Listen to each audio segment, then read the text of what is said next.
All right, people of the internet. Hello, my name's Julian. I run a channel called The Cozy Representative. It's good to have you here. Today I'm here to tell you a little story, a little pop culture tale, and we're going to start at the end. Sounds counterintuitive, but just bear with me. Last year, 2024, the year that just ended, because we're in 2025 now. 2024 was filled with a lot of ups and downs for many of us. A lot of new Supreme Court justice, radical left. Will you shut up, man? Listen, But hey, if you just lay out the things that happened in 2024, one thing is factual, and that thing is that Sabrina Carpenter got absolutely fucking world famous. When they act this way, when they act.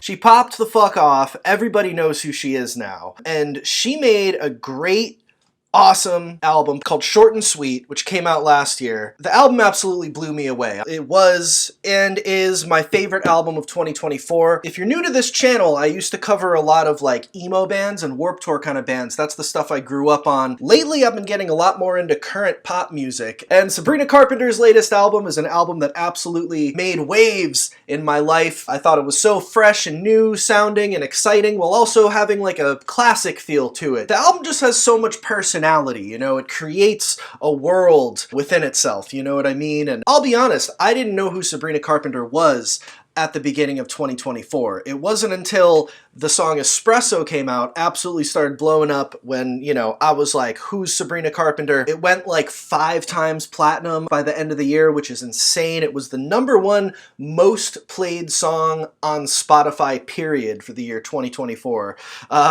So just absolute craziness. When I first heard that song, I didn't know who Sabrina Carpenter was, and I honestly wasn't super sold on the song. It was one of those things that kind of came out of nowhere, and it was huge, and it was everywhere, and it was kind of like, what's the deal with this, you know? She followed up the hype of that song with a song called Please, Please, Please. That song, I was kind of like, oh, you know what? I'm feeling this. And I started feeling, like, I started just liking Sabrina, you know what I mean? I started feeling her vibe and just the energy and the aura that she was putting out. I started to get fascinated. And by the time that the Short and Sweet album came out, which also was a gigantic album, went #1 all across the board on the charts, crazy huge success.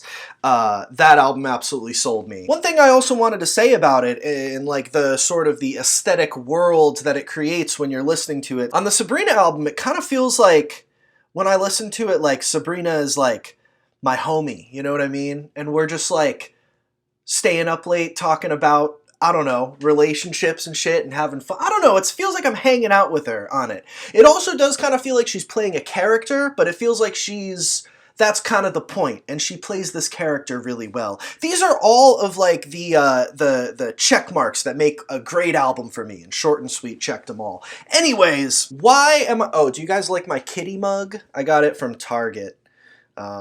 I thought it was cute. I've been drinking a lot of coffee out of it.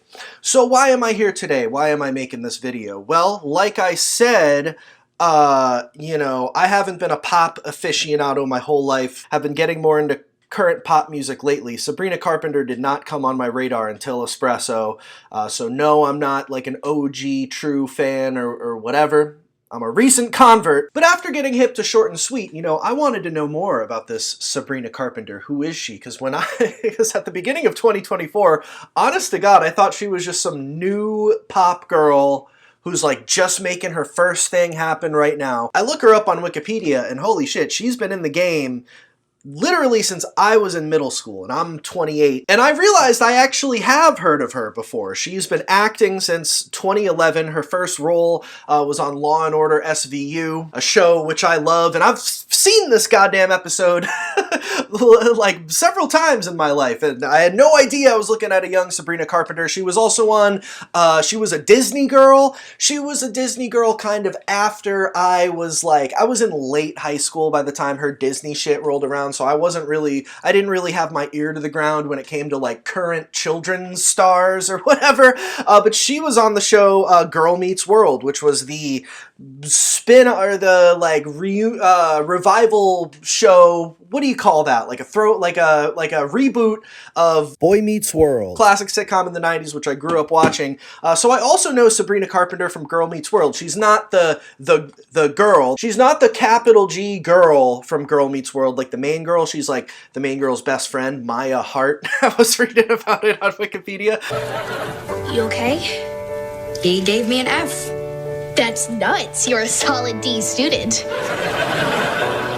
Listen, I knew about Girl Meets World when it came out because it was like, you know, I watched Boy Meets World growing up. I watched like a couple episodes of it and it was just a little too like hokey kind of Disney Channel for me. It wasn't really what I was looking for. But Sabrina Carpenter is in that, and that was a big, like, that was kind of her first mainstream shit. In learning all that, I also learned that Sabrina Carpenter has been in the music game for even longer than she's been acting. Unlike what I thought, Short and Sweet is nowhere near her first album. It's actually her 6th album. She's been releasing full-length albums since 2015. Her album just came out. It's so exciting. And the music is awesome. Even on the red carpet at the Radio Disney Music Awards, everyone's like, I'm like, what's your summer music? And they're like, Sabrina Carpenter, Sabrina Carpenter. Sabrina Carpenter. She is such a sweetheart and an amazing singer. Sabrina Carpenter is so beautiful and talented. With Eyes Wide Open by Sabrina Carpenter, because Sabrina's one of my friends and I listened to her whole album and I'm liking it. She did a killer job with it. So she's been busting her ass, putting in work for a long ass time. Yes, she was a Disney girl, which like some people, you know, there's stigma around that sometimes, but I think Sabrina Carpenter, like, I like defend her, and we're also going to get into that too.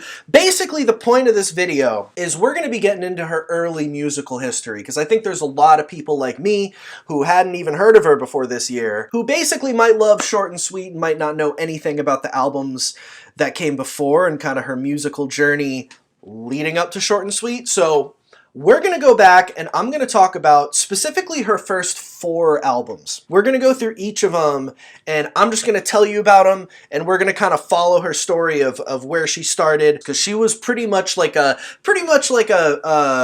preteen aimed like Radio Disney girl for these first releases. Someday in the future, I'm gonna make a video about her 2 most recent albums, which are Emails I Can't Send and Short and Sweet, because that's kind of like the second era of Sabrina, if you will. Those are kind of her more like grown-up albums. That's its whole can of beans of its own, a whole fish to fry, you know, in itself. So we're just gonna get into her early history, her early albums, go through the story. So without further ado, once again, my name's Julian.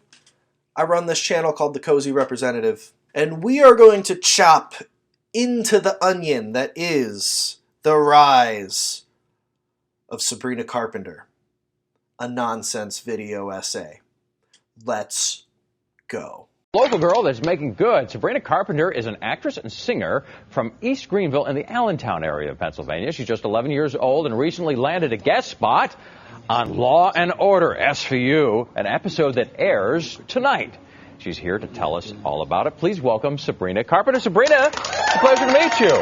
Me too. Congratulations on your big gig. Thank you. Is this your first big-time acting? Yes. Really? Yes. So what was that like?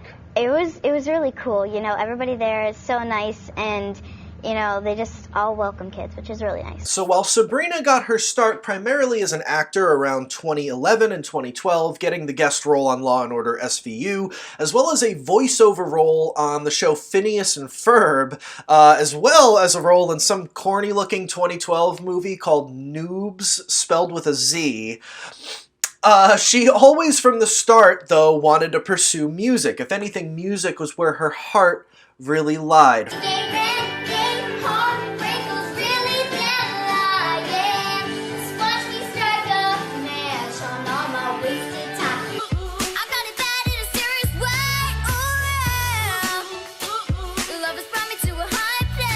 according to an interview I watched of her on the Elvis Duran radio show. She apparently attended school until the 4th grade, where she left to start homeschooling so she could focus on her career and start acting and singing. Sabrina's singing career actually predates her acting career. Starts off, she was doing the old school Justin Bieber method, YouTube covers of popular songs. She had a YouTube channel from way back. Here's a screenshot actually from the Internet Archive Wayback Machine of her channel, which was called Sabrina Star 99. All the way back in February of 2010. What? Old school. She had a nice little, 1.5K subs.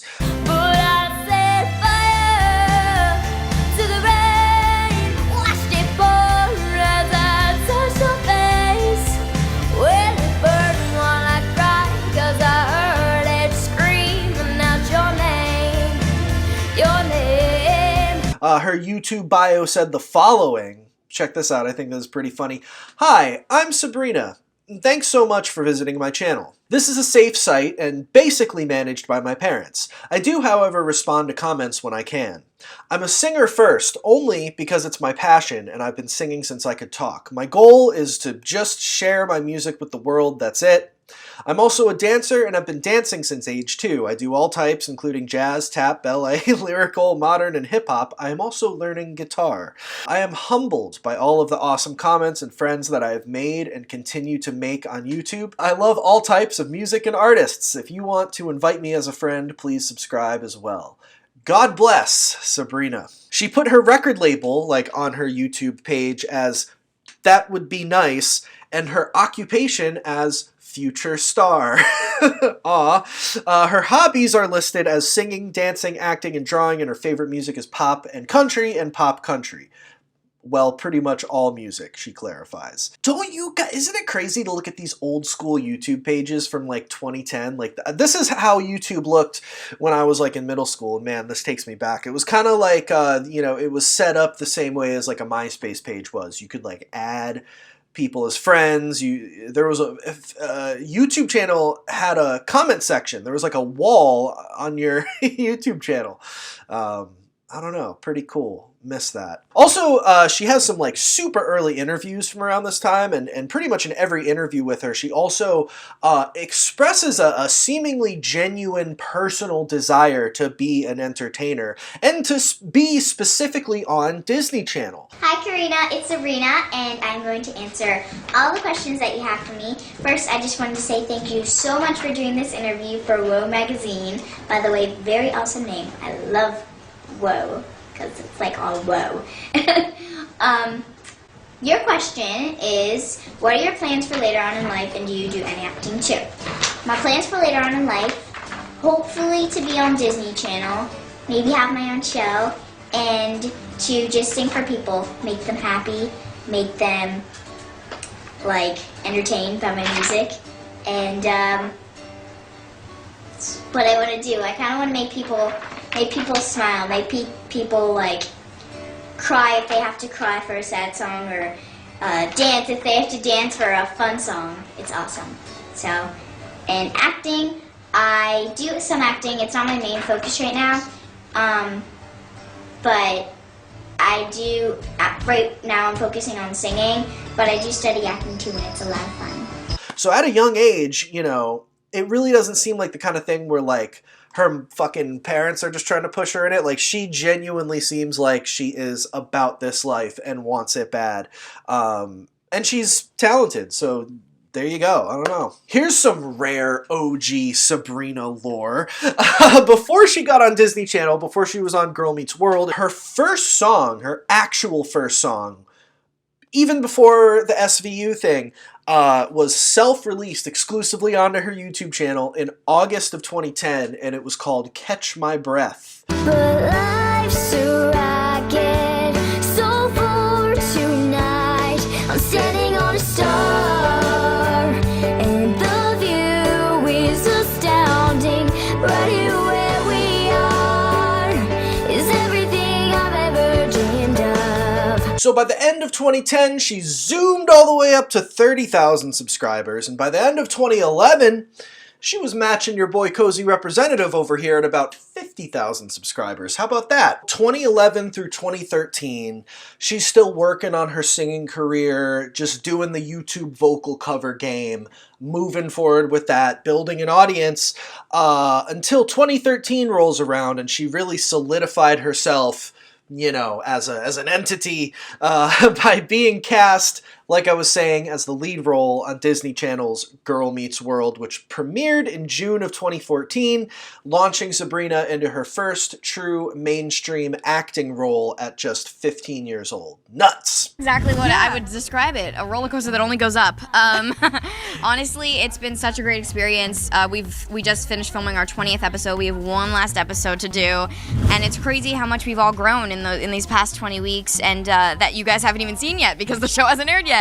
But it's been so much fun to really get to know this cast and just love them like a family. In the months leading up to the premiere of Girl Meets World on Disney Channel, Sabrina released her first single called Can't Blame a Girl for Trying in March of 2014, followed by the 4-song debut EP, also titled Can't Blame a Girl for Trying, in April of 2014, released through Hollywood Records, which is the label owned by Disney Music Group. Sabrina became heavily involved with Disney at this point in time, and her dream of becoming a Disney star was literally coming true. 'Cause I'm young and I'm dumb. I do stupid things when it comes to love, and even if I always end up crying, well, you can't blame a girl for trying. So the debut Sabrina single, Can't Blame a Girl for Trying It, you know, it's very 2014 sounding. It's very, like, you know, it's like music that you would hear at like a Macy's or a JCPenney. It's very safe. It's very, you know, kid-friendly, preteen friendly. It's like twee pop, you know what I'm saying? It's like ukulele with like xylophones. Very 2014 kind of faux indie. Reminds me of like Jack Johnson or like, I don't know, like Julia Nunes. Does that name ring a bell to anybody?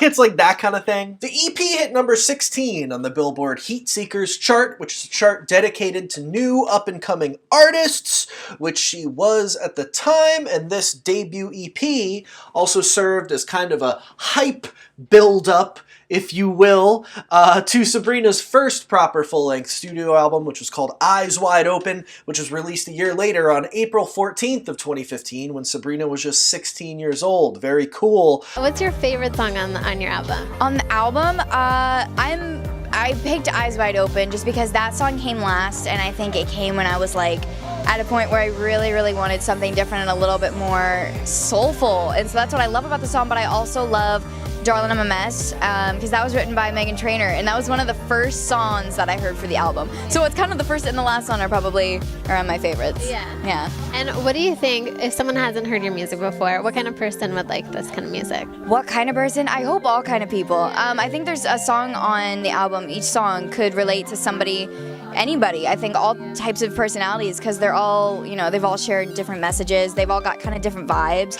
This album was also released through Hollywood Records, and it debuted at number 43 on the US Billboard 200, and it sold over 12,000 copies in its first week of release. He told me, he's like, you're number 43 on Billboard. And he's like, you know, that's like, that means like you're actually good. I was like, oh?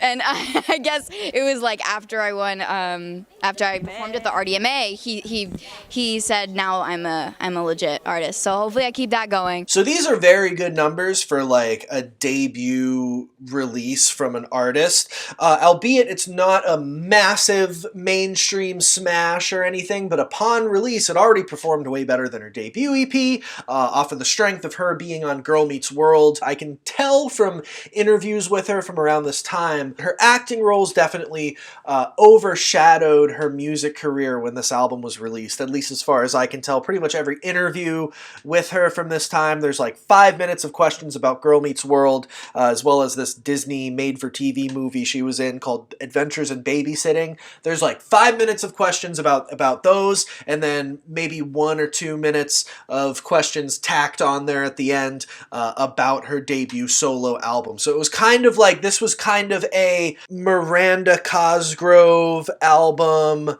Jeanette McCurdy country album, type of scenario where it's like, okay, like teen girl is killing it on teen kid show, you know, let's see if teen girl can become pop singer as well. You know what I'm saying? Musically speaking, this album, it contains all 4 of the songs from that debut EP that was very like twee pop.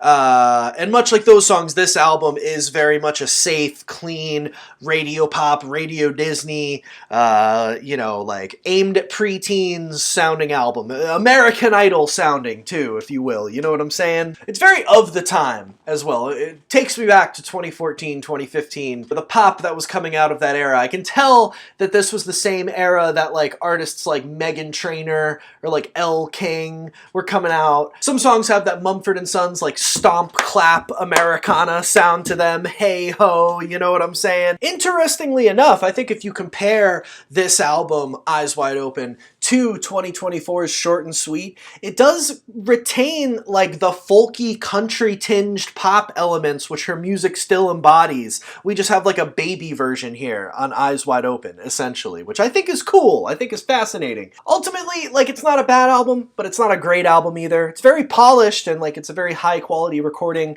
but the songwriting is very safe and like clean and sanitized, and like, you know, it doesn't really break any rules or take any risks to the point where a lot of these songs are just kind of bland and like forgettable. And you know, even though the majority of the songs here on Sabrina Carpenter's debut are written by like a plethora of big name pop and country songwriters, the difference between Eyes Wide Open and other albums by Disney and Nickelodeon kids, to me, is that, going back to what I was saying earlier, Sabrina actually has real vocal talent and actually wants to be a singer. It's not like Bella Thorne, you know, she had an EP in 2014 that was like, you could tell it was Disney just trying to see if they could make that happen, but it, you know, it wasn't really meant to happen. Sabrina, on the other hand, she wants this, and she's good at this. So there's a level of quality, genuinity, and like sincerity to Eyes Wide Open, which doesn't always exist on teen TV star pop albums like this one, which in my opinion is Eyes Wide Open's strongest asset, if you were to ask me. Her second album, Evolution, which in the typeface for Evolution, the first 4 letters EVOL are like bold, and I believe it is not to highlight that it kind of looks like they spell evil, but you know, it's love backwards. I don't know. Her second album, Evolution, released just about a year and a half later in October of 2016, also released through Hollywood Records, was an album of a similar ilk to Eyes Wide Open. There goes my cat, Ciabatta. Hello, girl. Want to be on camera? It's a cute kitty. Although the musical direction on Evolution was slightly different here, you know, the twee indie folk pop direction of Eyes Wide Open was traded in for a darker EDM-tinged electro pop sound. It never ends till the end, and then you start again. That's just the way of the world. That's just the way of the world. While the idea of the direction of this album suggests a more adult-oriented outing from Sabrina, in this humble YouTuber's opinion, Evolution is still, you know, a safe, sanitized, Radio Disney-aimed teen pop album, which holds it back from having a greater impact upon listening. It's still like the first album, where it feels like it's kind of an amalgamation of you know, all different styles of music, which was pop and relevant at the time in 2016, as opposed to this album being its own animal. So it's still kind of forgettable. It's, you know, still a Radio Disney like pop album, but I will say on a personal level, and I'm telling you the truth here, guys, I really do actually like this album myself. I like it better than the first one. It's just a really fun listen. There's some good songwriting on here. I like the song Thumbs a lot. It's really catchy, definitely a standout of the album. That's just the way of the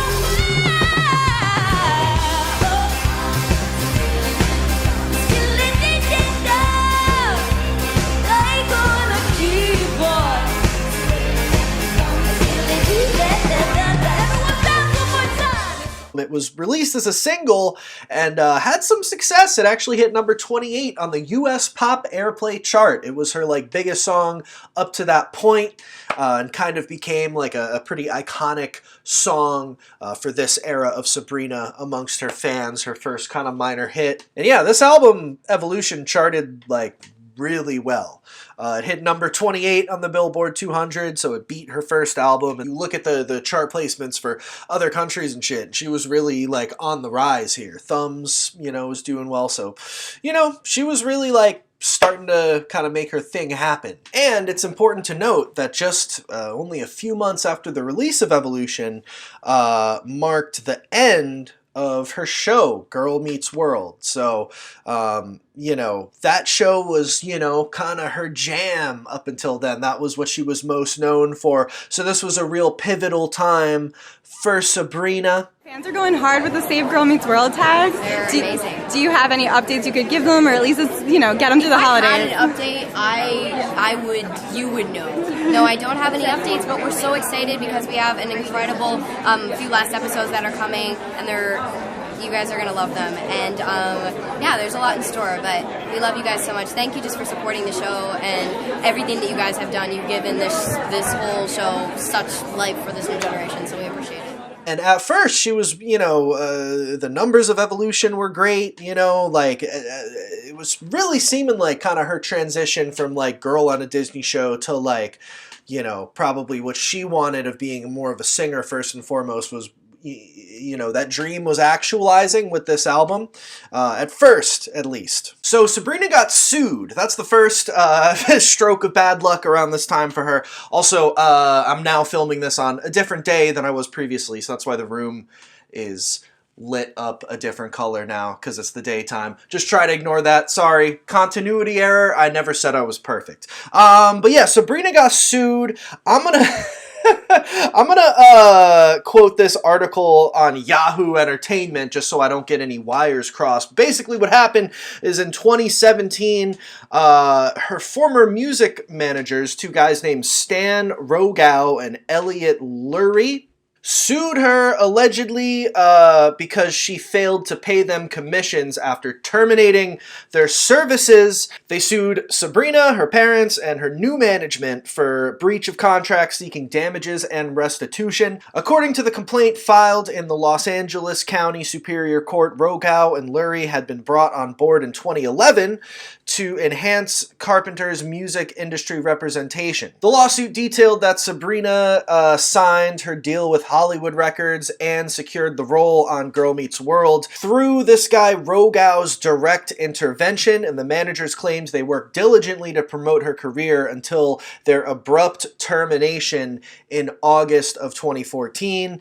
They're saying that the termination was without cause, and they're saying that they're owed a little bit more money from the Sabrina Carpenter you know, cash cow that was growing. So Sabrina ultimately did end up winning the lawsuit, which is obviously good for her, and there's not much more about this case that is like known publicly. It doesn't look like it necessarily took a big toll on her career from like the outside looking in. Like, I don't know how big of a deal this really was amongst like fans or, you know, just general perception of her. But, you know, getting sued, that's not fun. That definitely must have took a toll on her and just her team in general behind the scenes. So you'll notice in this final era of Sabrina Carpenter's journey that we're going to talk about, there's some things that happened around this time that first might have seemed like negatives, but eventually turned into positives. The first of which being, she got sued, but she turned it around, not only by winning the lawsuit, but also on her next album, one of the lead singles from it, she wrote a song inspired by that experience called Sue Me. So sue me for looking so pretty tonight. And it wasn't necessarily a song like directly about, hey, Stan Rogow or whatever those guys' names were. Like, it's not like on the nose about that situation, but it is like an empowerment anthem type of song. It's a super catchy song, and it actually became the next sort of minor hit for Sabrina on her next album. It was pushed as a single and hit number 31 on the US Pop Airplay chart. It became a pretty iconic song within the next era of Sabrina's career, which we're going to get into now. Sabrina's next 2 albums, actually, it was one big project split into 2 acts. Singular Act 1, which was released in 2018, as well as Singular Act 2, released in 2019. So these releases marked what was ideally to be a new beginning for Sabrina musically, and also as just a musical persona. In general, she named the project Singular for 2 reasons. One, the word singular representing the songs being meant to inspire confidence in oneself and, you know, being comfortable in your own skin singularly, with the word also representing Sabrina feeling like these were her first releases, essentially, that have her own signature sound, her own singular music style, if you will. That's my shape, I made the shadow. That's my name, don't wear it out though. Singular was originally announced as just being one whole project, but Sabrina said the following about deciding to split them into 2 acts. Quote, "I describe Act 2 as Act 1 upside down, where Act 1 makes you feel comfortable with yourself, and Act 2 makes you feel a little uncomfortable with yourself in the way that we need to grow.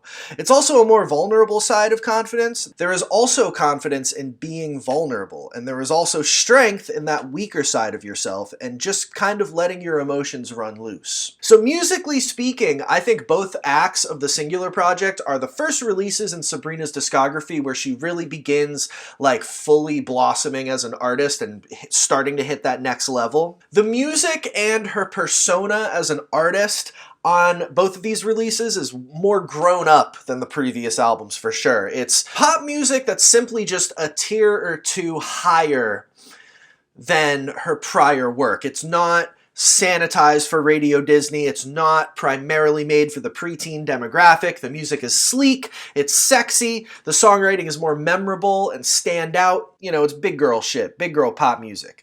The only problem is, I think that unfortunately the Singular project, both acts didn't fully do what Sabrina set out for it to do. While the music is definitely quality and definitely a big step up for her, and yes, these songs are good self-empowerment anthems which are worthy of the name Singular, Sabrina's other big pitch for this project was that this is like music with her own sound, her own signature Sabrina style.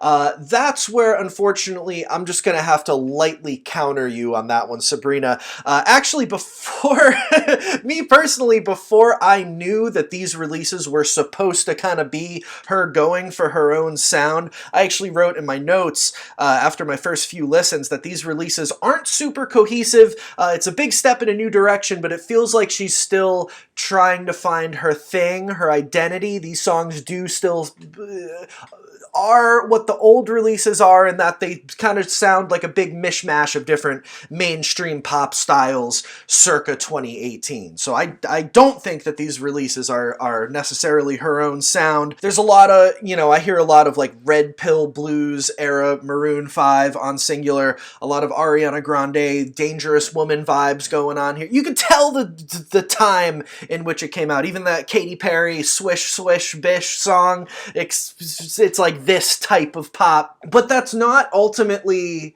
a diss or a negative criticism for me, because that's just how a lot of pop music is a lot of the time, era specific.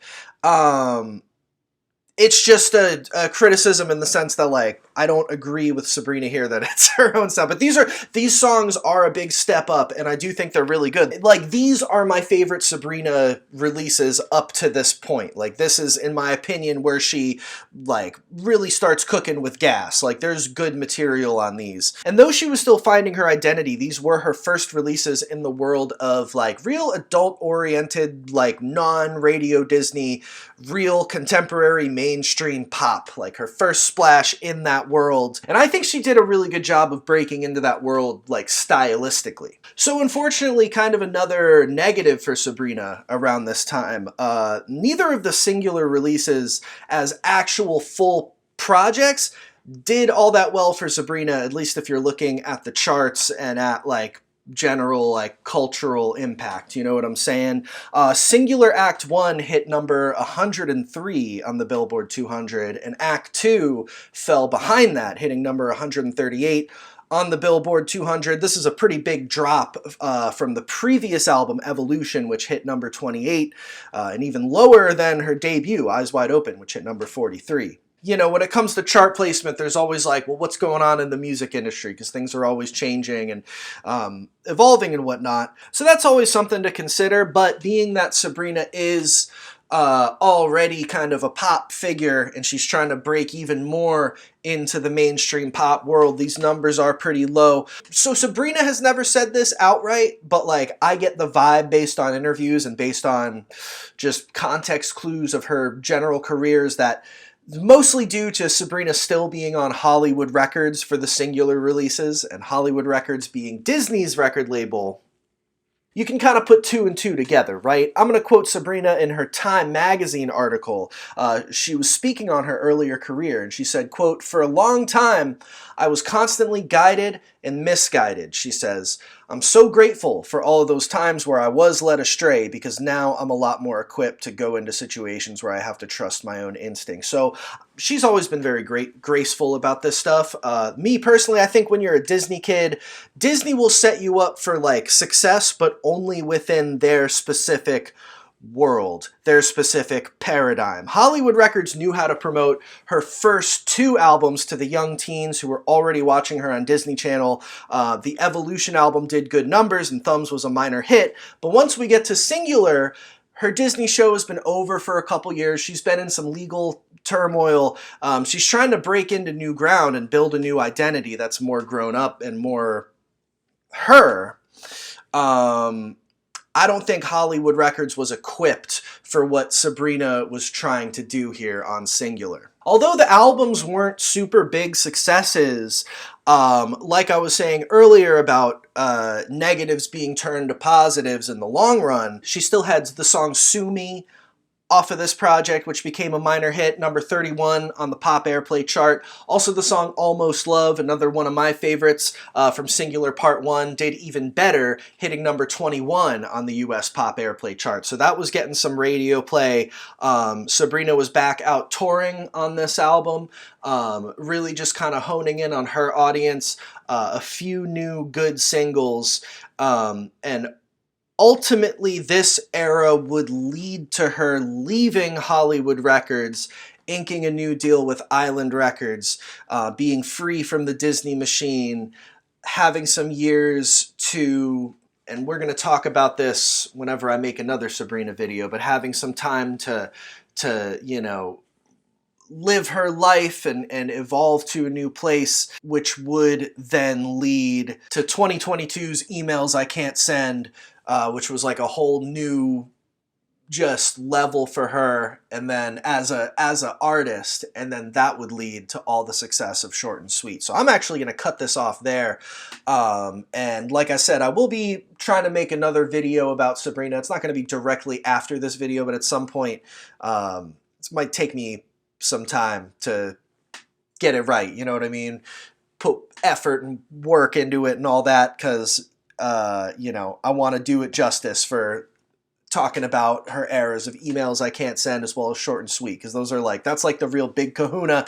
But I just wanted to go over her earlier career and what I've been like discovering and finding out about it. It's been fun to kind of see where she came from and the path she went down as a young girl in the game, you know, her evolution in the game and her putting in so much hard work over the years. And, you know, she's never been too like messy of a figure, Sabrina, you know, she's gone through her ups and downs, but they've been relatively like, she seems to have always conducted herself, you know, with grace and with style. I don't know. She's always rolled with the punches and put in a lot of hard work. And, you know, now she's really reaping the rewards of that, which I think is a really inspiring story and, you know, something to look up to, man. Like, you know, in a lot of these cases of like child actors and people who were child stars and evolving out of that, there's, you know, so many of these cases that are just like end up in ridiculousness. And it's not even that person's fault at all. The industry can be so crazy, obviously, but seeing a story like Sabrina's where she's could have ended up in so many bad places, but just seems to have always kind of just stuck to her guns and, again, worked hard. She had the talent, she had the drive. She's had a vision that's evolved over the years, and it's taken like 10, 15 years in the game doing all this stuff to get to like where she is now with Short and Sweet. I don't know, it's inspiring to me, so that's what I'm taking from it. Anyway, thank you guys for watching. Thank you to all the longtime Cozy supporters out there for still rocking with me. Thank you to anybody new who might be watching this video. If you enjoyed it, leave me a comment, say what's up, like the video or whatever if you want. You know, do your thing, man. If you want to throw a little extra support my way, so I can keep doing these videos and you know, maybe can afford some better gear in the new year. That's a goal of mine. There's a link to my Patreon in the description, as well as my PayPal if you just want to support directly like that. I've also been getting on TikTok lately, just having fun on there, nothing serious. If you want to check that out, the username is The Cozy Rep, and there will also be a link to that in the description. Thank you for watching, and I hope you have a nice day. I'll catch you here next time on The Cozy Representative. Peace out. I love you. Be cool to one another. That's right.